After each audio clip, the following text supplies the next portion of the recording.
Өдөр сар шиндээ сайхан шинэсэн үү? Тэгээд бид нэр ирдэг ч тийм ээ. Дагдалтай, бэрүүлчтэй, он мэд таран давтаа оргоо. Үнтэй сайхан үйлчиж, тарган сайхан хаварчиж байна уу? Амен. Тэгээд өдөр хажуу сууж байгаа найзтайгаа тавчгаа бид нэр мэдлэлхөө цагаан сараар мэдлж байгаа юм шиг тийм ээ. Амар мэдээ нэгээд тийм ээ. Ганцаараа сууж байгаа нэг хүнтэйс хам суугаад тийм ээ.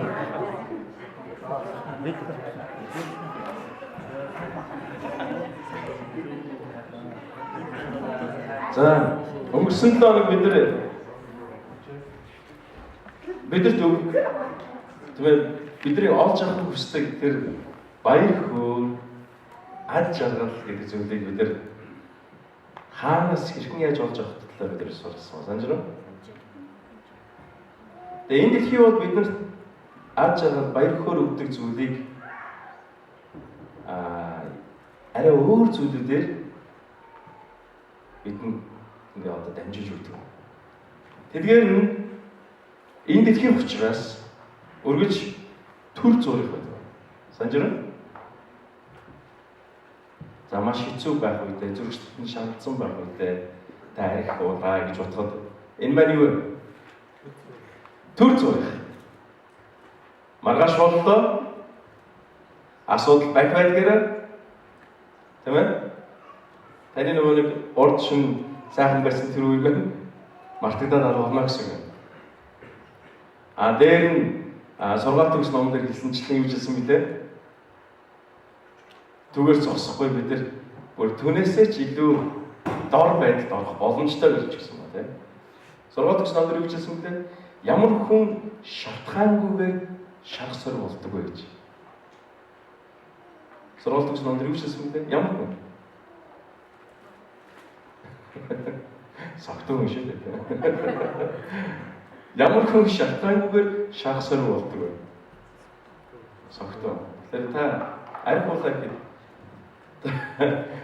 хэсэг хугацаанд сайхан байж болох боловч харин ч энэ маань танд илүү олон жилийн, олон сарын зовлон өгөх боломжтой. Тэгэхээр Библи танд амлаад байгаа тэр одоо жаргал, тэр баяр хөөр, тэр амар тайван гэдэг бол энэ юу вэ?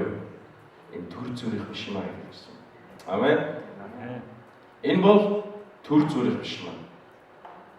Тэгээ бид нар 3 зүйлээр ярьсан байна. Хэрвээ та марцчихаг бол энэ 3 зүйлийг санаж байгаа юм. Бид нар ямар зүйлээр дамжуулан баяр хөөргийг авдаг гэлээ?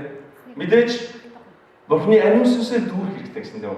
Тэр ариун сүнсээр дүүрэхэд ариун сүнс бидэнд 3 зүйлээр дамжуулан бидний амьдралыг баяр хөөртэй болгодог гэсэн юм. Нэгдүгээрт нь магтаал болон залбирал бие биенийгээ урамшуулах юм уу? Санаж байна уу? Тэ? Бүгд бие биенийгээ урамшуулцгаа гэсэн. За өнгөрсөн доор би та бүхэн даалгавар өгсөн тийм. Та бүхэн айлд ороод тийм ээ амар сайн байна уу гэж мэдлэхдээ та бас тэр хүнийг яагаад гэсэн бэ? Урамшуулаарай, магтаарай гэж хэлсэн байна тийм. Тэгж чадсан уу? Гэрийн даалгавраа мартсан уу? Сайн хийсэн үү? Хийсэн. Амен. За хоёрдугаарт нь гэсэн үү? Талархал гэсэн байна. Бидний амьдралд юу ч тохиолдож байна. Харин Библи бидэнд юу хэлж гисэн бэ? Бүх зүйлд талархлаа илэрхийлэх гэсэн. Бид нар Бурхны эзэн талархдаг байх үед Бурхны эзэн бидэнд эргүүлээд юу гэдэг вэ? Үргэлж баяр хөөр өгч байдаг гэсэн. Талархах зүйлсүүдийг бүр илүү ихээр дүүргэж өгч байдаг гэсэн. Гуравдугаарт нь гол зүйл байгаа, чухал зүйл байгаа. Энэ юу вэ?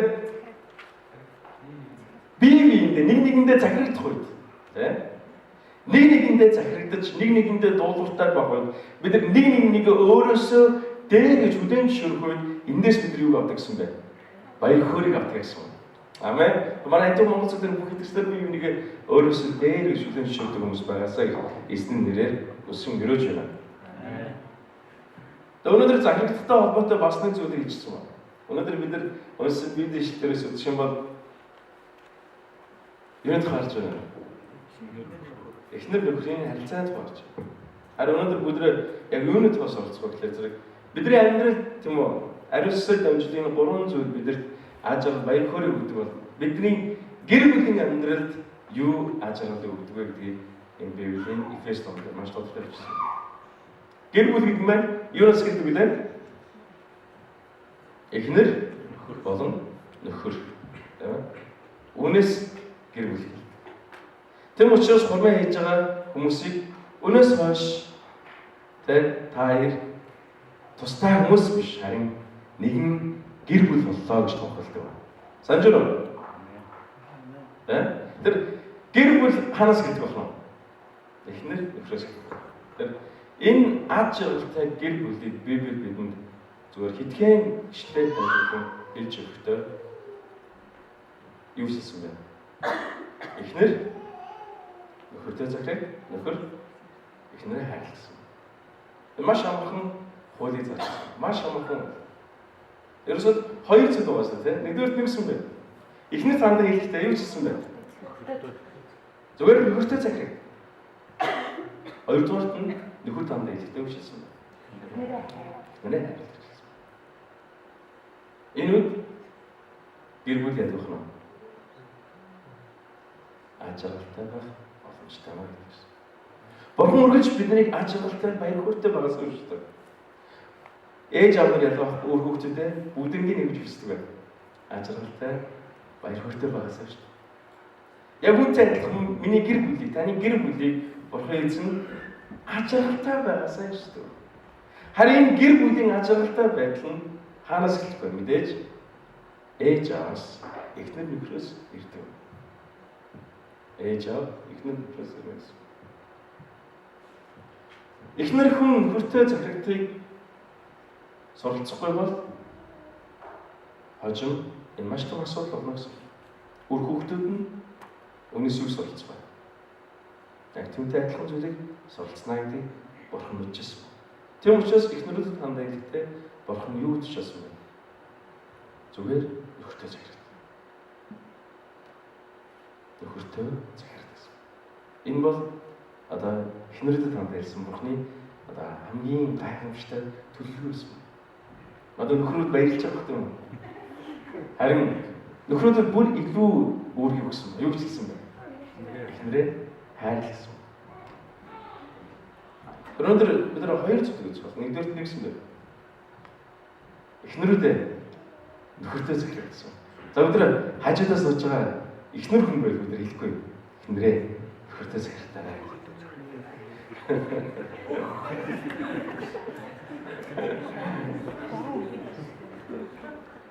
Нөхөртэй захирагдаарай гэж хэлжсэн үү? Бид нар Библийг аваад үзсэн Бурхан хүн болгон яг адилхан их мэдэл, адилхан авьяас чадвар, ижилхэн үүрэг хариуцлага, ижилхэн ажлыг өгөөгүй. Бурхан хүн болгонд юу гэсэн бэ? Өөрөөр зүйлүүд өгсөн. Өөрөөр авьяас бэлэг, өөрөөр бодол санаа, тийм ээ? Өөр нүүр царай дүр төрх, өөр зүйлүүд өгсөн байна. Яг үүнтэй адилхан эхнэр нөхөр хоёр би адилхан гэж ярьж байгаа.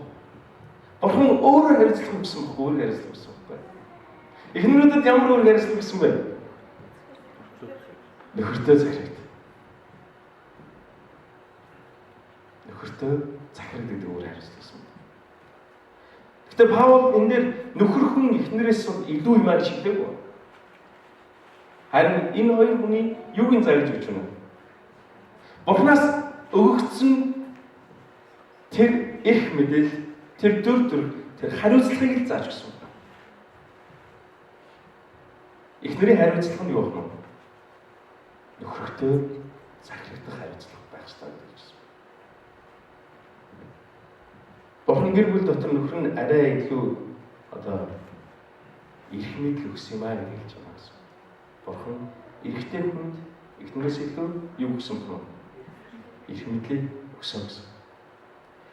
Эхнэрээс дээгүүр их мэдлэгийг өгөгдсөн нь өөрийнх нь бус харин бүхэл бүтэн гэр бүлийн тусын тул тийм аа гэж хэлсэн. Тэр Бурхан яагаад эрх хүнд тэр эрх мэдлийг өгсөн болоо гэж. Анх бид нар Эхлэл номыг аваад үзэх юм бол Бурхан Адамыг бүтээгээд Адамд юу өгсөн бэ? Эрх мэдлийг өгсөн. Чи энэ бүх зүйлийг захир гэсэн. Бурханы бүтээсэн тэр бүх бүтээлийг захир гэсэн. Адам эхнээс нь болоод бүх амьтад бүгдэнд нь юу өгсөн бэ? Бүгдэнд нь нэрийг өгсөн ба. Бүгднийг захирч удирдах эрх мэдэл нь Адамд өгсөн ба. Нэгсэндээ хэнд өгсөн бэ? Нөхөрт өгсөн гэсэн. Энэ бол юу вэ? Үүрэг, Бурханаас өгөгдсөн үүрэг хариуцлага. Харин эмэгтэй хүнд өгсөн үгээр зэрэг Бурханаас өгөгдсөн тэр үүрэг хариуцлаганд захирагтаасаа гэдэг үгсэн байна. Энэ учир шалтгаантай. Учир шалтгаантай. Зарим хүмүүс магадгүй нэг буруугаар тайлбарладаг гэж мэдээ. Эхнэр хүн одоо Эва шиг гим нүгэл үлдэхтэй амархан учраас одоо тэгсэн гэж. Тийм шүү. Адам Евэр хоёул адилхан гим нүгэл үлдсэн байхгүй. Харин хоёуланд нь өөр үүрэг хариуцлагыг өгсөн нь юусэн бэ? Эхнэр хүн нөхөртэй захирагдах, харин нөхөр яах ёстой вэ? Тэр гэр бүлийг удирдан авч явах ёстой юм. Энэ дотор маш олон одоо хариуцлагууд орж байна. Эрх мэдэлд маш олон юу ордог вэ? Хариуцлагууд орно гэсэн. Тэр нөхөр хүмүүс одоо хитрхи баярлаж болохгүй гэсэн. Би одоо эхнэрээ захирах эрх мэдэлтэй хүн гэж. Яг л түүний дор юу вэ? Маш өндөр хариуцлагууд ордог. Тэгэхээр энэ хариуцлага маань гэр бүлийн доторх сахилга, бат, эмх зэрэг амар тайван, аман, хамгаалалт, хангаж энэ бүх зүйл нь хинд ордог юм. Нөхөр хүнд өөрөг хариуцлага болгон өгөгдсөн. Анх Адам яг Бурханы тэрийг өгсөн байхгүй. За, миний чамд өгсөн энэ бүх зүйлийг чи яа гэсэн бэ? Чи захир гэсэн. Энэ захир гэдэг үгэн дотор юу орсон бэ? Тэр болгоныг хамгаална, удирдна, тийм ээ? Тэр бүх зүйлийг авч явна гэсэн. Тэгэхээр гэр бүл дотор байгаа энэ бүх зүйл нь хэнд өгөгдсөн бэ? Нөхөрт өгөгдсөн гэсэн. Гэхдээ нөхөр хүн юу ч эзэмшдэггүй юм байна. Яагаад? Энэ бүх Бурханаас хариуцлагыг өгөгдсөн зүйл учраас. Тэм учраас нөхрийг Библиэд юу хэлсэн бэ? Бид бол нэрвууд гэж хэлсэн. Нэрвууд. Надад хариуцагдсан энэ бүх зүйлийг эзэн дотор хичээнгүйлэн авч явах тэр үүрэг хариуцлага энд өгсөн байна. Нөхөр танд өгсөн юм аа гэж. Харин энэ зүйл байгаа эхнэрүүдэд Бурхан эзэн ямар хариуцлага өгсөн бэ? Нөхөртөө захирагдаарай гэж. Тэр нөхөр хүн эхнэр надад захирагдах ёстой гэд өөрийн дураар үлднэ энэ биш үү? Яагаад? Надад өгсөн бүх зүйл юу вэ? Минийх биш гэдгийг ойлгох ёстой. Энэ бол Бурханы зүйл юм аа.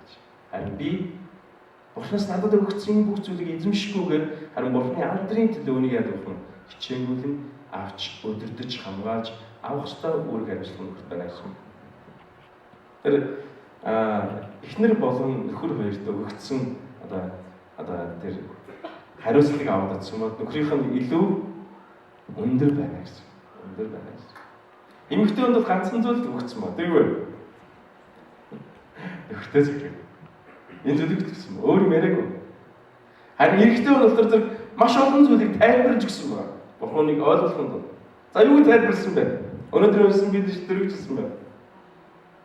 За нөхрөө чи ихнэрээ хайрл гэж яагаад маш олон зүйлүүдийг хийжсэн. За хоёрдугаарт нь бид нар юу гэж хэлсэн бэ? Нөхөр хүн ихнэрээ хайрлах ёстой. Зөвхөн эргэжтэйчүүд даандаа хэлэхгүй. Ихнэрээ сайн хайрлаарай гэж. Ихнэрээ хайрлаарай. Тэгвэл нөхөр хүн ихнэрээ хэрхэн яаж хайрлах вэ гэж. Тэр Библи бидэнд заажсан байна. Библиэд хэлсний дагуу үзэх юм бол хэрхэн яаж хайрлах ёстой талаар Бурхан хоёр янзын зүйлийг өгсөн байна. Та асууж магадгүй нөхрөө. Тэгвэл би яаж хайрлах вэ гэж. Харин Библи танд юу хэлсэн бэ? Чи хоёр янзаар хайрлаа гэсэн юм. Нэгдүгээр яаж вэ гэхээр Христ чуулганыг хайрлсан шиг бид хайрлах ёстой гэсэн. Есүс эзэн чуулганыг буюу цуглааныг цуглаан гэхлээр бид хэдэн зүйлийг ойлгох ёстой вэ?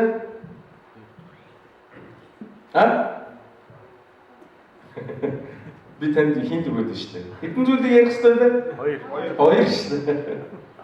Цуглаан гэхдээ нэгдүгээрт нь юу вэ? Бидний цуглаж байгаа энэ цуглаан энэ чинь Монгол цуглаан.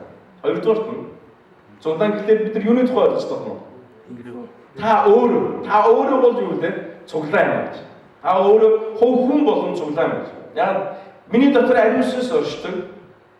Та ариун сүнсийг оршиж тиймээ байлгаж байгаа тэр дугуун гэж хэлсэн байхгүй. Энэ байр, энэ цуглаан гэсэн юм. Тэр Христ чуулганыг яаж хайрлсан гэж. Тэр чуулган гэдэг маань юу гэсэн бэ? Энэ цуглааныг буюу мөн таныг яаж хайрлсан шиг та эхнэрээ хайрлаж байгаа гэж. Тэгвэл та асууж байна. Есүс чуулганыг яаж хайрлсан бэ гэж? Есүс чуулганыг яаж хайрлсан бэ? Библиэр маш тодорхой гэж байна. Тэр өөрийн биеэ чуулганы төлөө яасан бэ? Өргөсөн. Үлс намын 20 дугаар бүлгийн 28 дугаар шигтэр тэгж хэлсэн байхгүй. Бурхан өөрийн цусаар өөртөө худалдаж авсан Бурханы чуулганы гэж хэлсэн. Тэр Бурхан биднийг яасан Бурхан? Өөрийн цусаар өөртөө худалдаж авсан маа гэж хэлсэн байна. Нэгсэндээ тэр Есүс биднийг яаж хайрлсан бэ гэхээр тэр өөрийн биеэ миний төлөө зориулсан гэсэн. Энэ бол юу вэ? Энэ бол Бурханы хайр гэсэн. Есүс таны төлөө таны яаж хайрлсан бэ? Өөрийн бие загламаа тэр тушаах бүтэл тэр биднийг хайрлсан. Тэр нөхөр хүн ихнэр яаж хайрлах ёстой юм?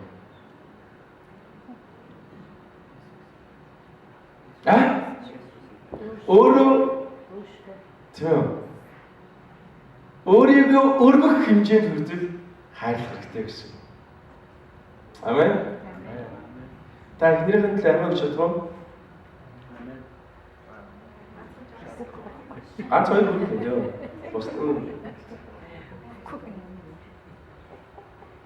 Адуу тийм. Одоо яг үргэж байгаа одоо залуучуудаас асуух юм бол тэд нэр шууд хэлээ. Оо би чадна гэдэг. Яг тэд нар амар халуун байгаа байхгүй юу? Тэ? Жамга чи найз нөхөд төлөө амиа өгч чадваа. Тэ? Амиа гэж. Чадна гэсэн үг байхгүй юу? Тэсэн чинь энэ зөж жоохон хөрмөөгөөж удцсан хүмүүсээс асуух юм бол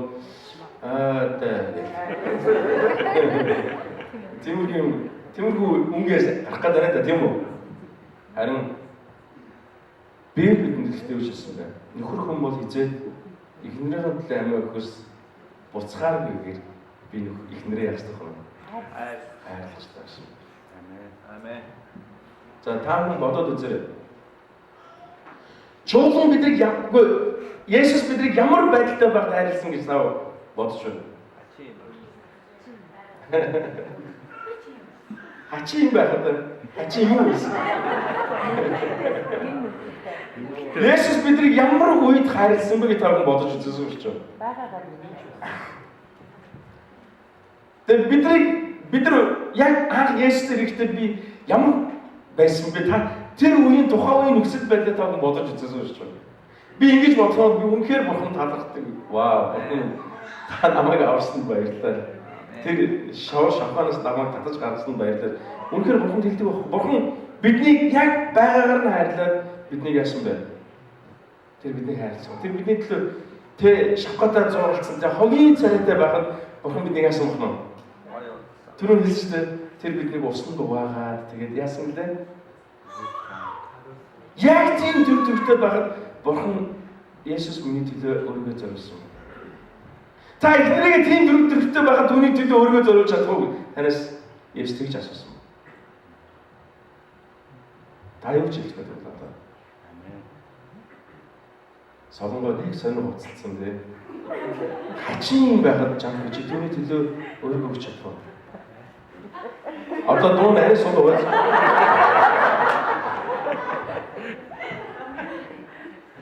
Есүс яг тэгж харсан. Амен. Намайг гин бүрэлдээ тий. Яахан мэдгүй байгаа яг тэр үед Есүс бидний яасан бэ? Хайрлсан. Гинтэй байгаа. Бидний хэлдгээр хачин юм байна. Есүс бидний яасан бэ? Хайрлсан. Харин нөхөр хүн юу гэсэн бэ? Эхнэрээ ямар ч үед нь би хайрлах ёстой маа гэж хэлсэн. Намайг тэгээ бид нар хурим ихтэй нэг гоё тэгээ цагаан өмссөн тэгэл эхнэрээ дандаа тийм байна гэж бодоод байж магадгүй юм тий. Тэгээд бүгд гартан зүгтээ өвчтэй байсан ч, эрүүл байсан ч, тэгээ мөнгөгүй байсан ч, мөнгөтэй байсан, зовж исэн, зүдэрч исэн ч ямар ч юм би хайрлан гэж амлаад бүгд зүудэх. Хэцүү хугацаа өнгөрлөө. Баян одоо таны эхнэр чинь яг тантай хурмаа яж явах үеийн тийм сайхан дүртөхөр байгаад байхгүй шүү дээ. Тийм шиж үү? Одоо та бүхэн ажил өрөөнд очиод үзсэн маш гоё одоо хурмаа яж явах өмнө хосуудын зургууд байгаа шүү дээ. Надтай ахуулсан тий. Санжин уу? Тий. Сайхан хин Ямбагийн хурмын эдэн жилийн боллоо гэж бөө юм болоод тий фэйсбүүкээр гоё залуугийн зураг гараад тий. 10 жилийн ямар ч гоё байсан гэж хоорондоо ярилцаад. Одоо ч гэсэн тийм биш. Яг тэр үеэрээ бид нар байж чадахгүй. Харин стил юу гэсэн бэ? Есүс биднийг хайрласаар байгаа гэсэн. Яг түн шиг нөхөр хүн бид нар яаж тохно гэнэрээ хайрлах хэрэгтэй гэсэн. Тэ? Нүрчлээ нэмэгдчихсэн ч гэсэн би яаж тохно хайрласаар байх хэрэгтэй гэсэн. Энэ бол Христэд итгэж нөхрүүдийн юу юм? Өөрийг хариуцлах гэсэн. Бурхан яг тэгж биднийг хайрлсан гэхгүй. Бурханы хайр хизээч өөрчлөгдөхгүй гэсэн.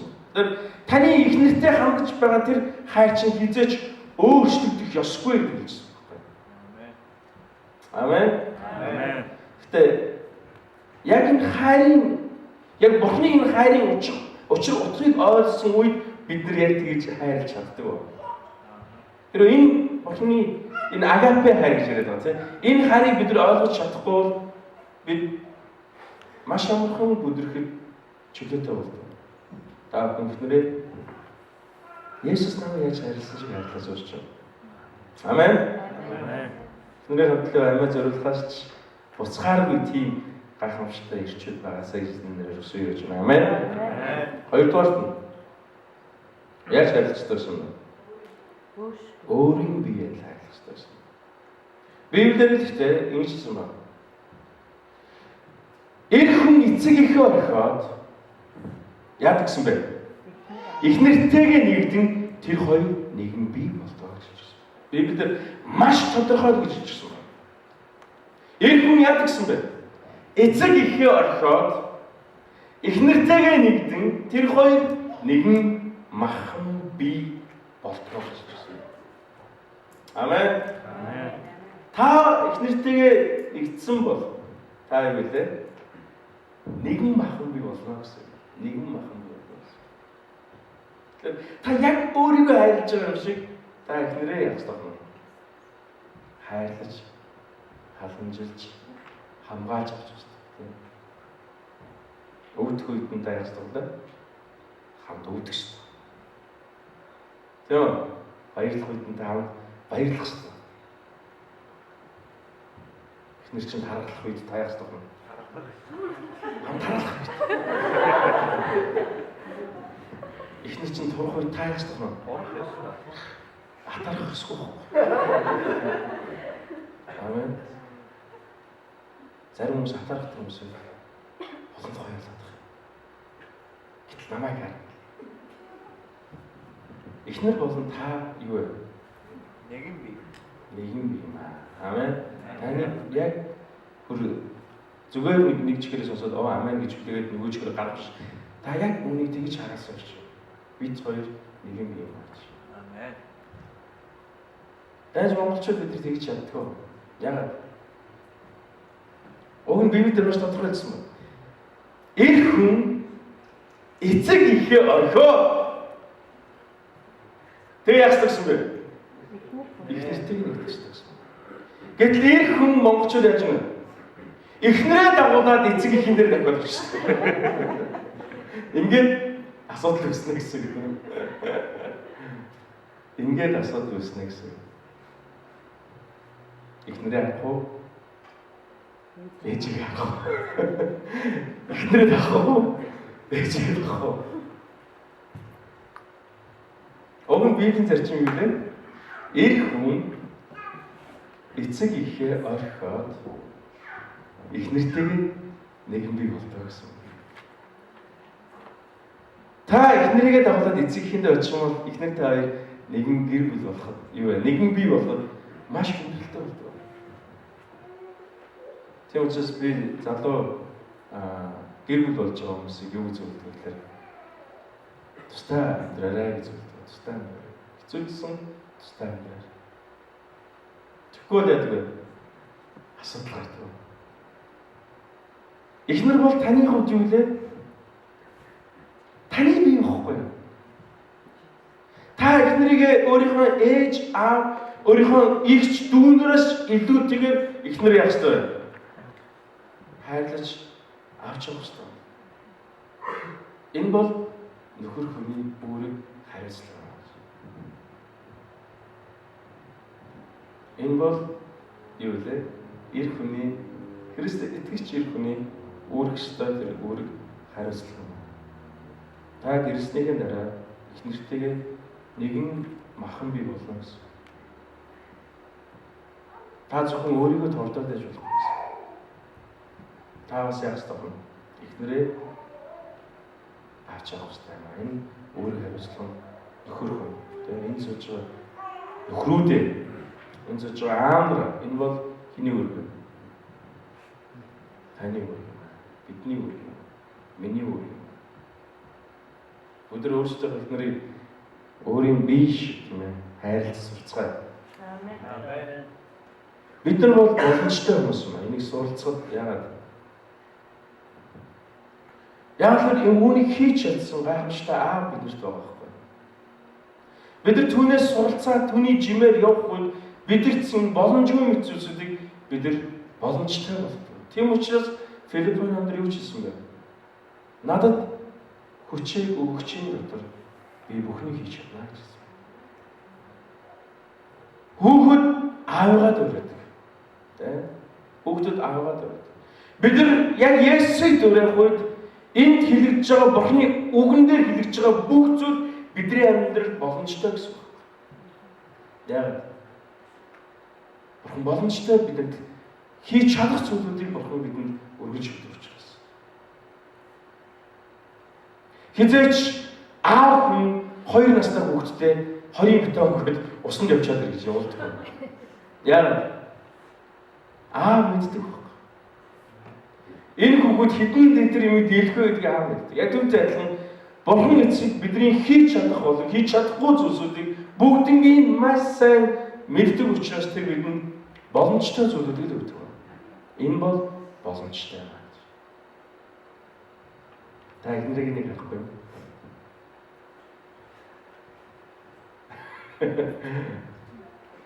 Хажууд чинь авах уу? юм ба. Юу игээд байна? Яваач. Хинэр тооч.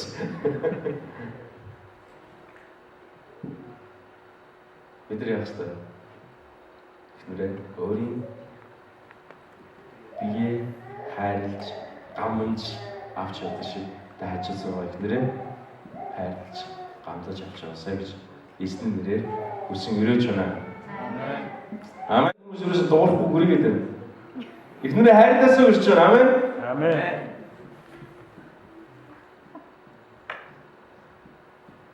Стил дуурахгүй юм байна. Тэр үедээ би биш эзэн тооцоо юм байна. Тэр өнөөдөр эзэн бидэнд хэлж байгаа үгийг бид дахиад бодож үзсэн. Эзэн юу гэсэн бэ? Ажралтай гэр бүл гэдэг бол юунаас хэлдэг? Эхнэр нөхрийн харилцаанаас хэлдэг юм. Энэ эхнэр нөхрийн харилцаа бид нар юунд дэс суурилдаг гэдгийг маш сайн ойлгох үед гэр бүл ажралтай болдог. Эдгээр эзэн бурхан эхнэрүүдэд хандаа хэлдэг биш юм дээ. Нөхөртөө захирагд. Зүгээр л өөрөө хэлээгүй. Чи тийм учраас нөхөртөө захирагд ёстой ч юм те. Тэг шилээгүй. Зүгээр л үчсэн юм. Нөхөртөө захирагд. Энэ бол манай эмэгтэйчүүд, манай ээж нарт, манай эхнэрүүдэд хандаж хэлсэн бурхны гайхамшигт үг. Энэ бол надаас хэлж байгаа үг биш үү? Энэ олон зуун жилийн туршид бичигдээд үлдчихсэн бурхны үгнээр хэлсэн юм. Эхнэрүүдээ нөхөртөө захирагтаас авч байна. Харин нөхрүүдэд хандан хэлдэг үжсэн байна. Нөхрүүдээ эхнэрээ хайрлаарай гэсэн. Эхнэр хайрлахдаа хоёр зүйлээр хайрлах ёстой гэсэн. Хоёр янзаар. Тэгээ нэгдүгээр нь хэрхэн яаж хайрлах вэ? Христ чуулганыг яаж хайрласан шиг өдрөө эхнэрээ хайрлцгаа. Христ ямар үед биднийг хайрлсан бэ? Энийг өдрөө маш сайн ойлгох ёстой шүү. Чуулган Есүс чуулганыг хайрлахдаа чуулганыг яг байгаар гой ханган байхад нь биш. Харин ч бүр сул дорой байхад нь Есүс биднийг хайрлсан. Тэр одоо ч гэсэн биднийг яадаг вэ? Яг түгээрээ хайрладаг. Намайг гинүгэл үлдээд явах үед эзэн намайг яадаг вэ? Өргөжлүүлэн хайрладаг. Магадгүй намайг загиндаг л та. Гэхдээ тэр намайг яадаг вэ? Өргөжлүүлэн хайрласаар байдаг. Хоёрдугаарт нь та эхнэрээ явсан. Яг өөрийнхөө биеийг хайрлаж байгаа юм. Та өөртөө хичнээн гамтай, хичнээн тийм ханддаг билээ. Яг түн шиг та эхнэртэй хандаж эхнэрээ хайрласаар ч юм. Манай залуучууд өнөөдрийн сургаал надад хамаагүй гэж бүү ойлгосон ч юм. Энэ та нарт сайн хамаатай шүү. Яагаад? Нэг кино жижигч хэлсэн мэт шүү дээ. Кино жижигч дээ. Юу гэсэн мөлий? Хүн болгон математикч болох албагүй. Харин хүн болгон эцэг их болт юм аа гэсэн. Энэ математикч хэлсэн кино жижигч хэлсэн. Сургууль хүмүүжүүлэгч хэлсэн байгаа тийм. Харин үүнийг багш юу гэж хэлсэн бэлээ? Кино жижигч хэлсэн. Харин өнөөдөр энэ чухал биш. Хамгийн гол нь бидний хөдөлгөөний зэрэг хайр гэдэг бол юу вэ? Энэ гарч ирдэг. Бас сурж болдог. Хэрэгжүүлж болдог. Хизээч дуусгаагүйгээр авч болдог зүйл бол юу вэ? Хайр. Амен. Хайр гэдэг бол юу гэсэн бэ? Тэгээ дуустдаг. Тэм учраас үүнийг бид яадаг вэ? Сурж болдог. Өргөжлөлөөр авчирч болдог. Өргөжлөл нь томруулж болдог зүйл байна. Та яг анх их нэртэй дурлж байх үедээ ямар ориглон байсан үе та бодож үзсэн. Яг тэр үе шигээ та өргөжлөл нь эхнэрээ хайрлаж болно гэсэн. Тэгэхэд бол та юу суралцах ёстой вэ? Агапе буюу Бурхны хайраа суралцах ёстой. Яг тэр үед Бурхан танд жинхэнэ хайрын учир утга тэр үнцнийг танд ойлгож өгдөг. Яг Бурхан бол хайр учраас. Бид Бурхныг суралцах үед тэр жинхэнэ хайрыг бид сурах боломжтой байдаг юм аа. Өдөр эзэн дотор өргөжлүүлэн Бурхны хайр дотор суралцсан хүмүүс болон эзэн дотор өсч амьдарцгаая. Амен. Өдөр чуулганаа харилцгаая, өдөр биений харилцгаая, өдөр эхнэрүүд нөхрүүдээ харилцгаая, нөхрүүд өдөр эхнэрээ харилцгаая. Амен. Өдрөмт эзний залбирцгаая. Эзнэдээ хонхон залбиртаа. Эхлээд та эзэн талархаас урьж байна. Өдрөмт эзний өн босцгоё. Эзэнд эхлээд талархтаа та юунтэй талархав. Хамгийн дөрөв бурхан эзэн та намайг хайрласанд баярлалаа гэж эзэн талархаас урьж байна. Та миний цуглааныг хайрласанд баярлалаа. Та манай гэр бүлийг хайрласанд баярлалаа. Та намайг хайрласанд баярлалаа. Өргөжлүүлэн та бүхэн эзний өмнө залбираад тийм ээ. Эзнийг өргөжлүүлэн бүгд магтан дуулцгаая. Эзэн бол агуу. Амен. Түүний хайр хизээч дуустдаггүй маань. Амен. Амен.